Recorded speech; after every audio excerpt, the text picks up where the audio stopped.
Bugun 2025-yil 25-iyun holatiga ko'ra mana shu piyoz ekilgan dala maydonga 7 kun oldin bizlar mana shu zamburug'li kasalliklarga qarshi preparatlardan foydalanib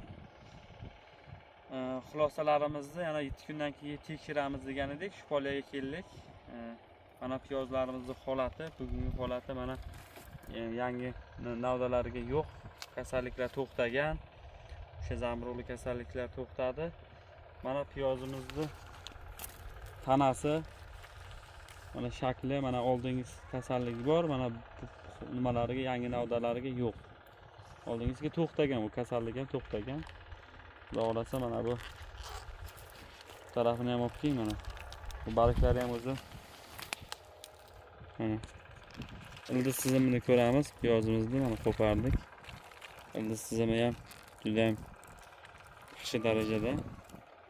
Bu piyozimizni naviga keladigan bo'lsak, hozir mana bo'ylari ham baland. Melori bilan Orlenda piyoz urug' gibrid urug'lari ekilgan. Bu tarafda piyoz urug' polya bor. O'sha kuni ham oluvdik.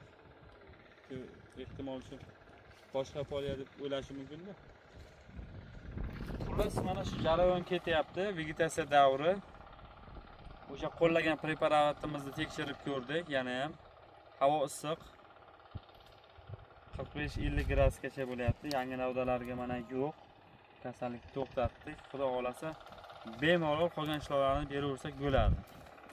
Barikdan simulyator, pashshasiga qarshi, tripslarga qarshi kurashuvlar, ozuqalar, kapilni orqali ozuqalar bersa ham bo'ladi. Mana piyozimizning hozirgi holati.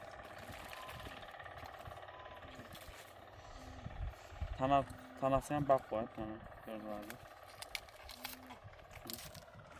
Bir bo'g'inda ham mana baquvvat tanasi ham. Immunitet baquvvat. E'tiboringiz uchun rahmat.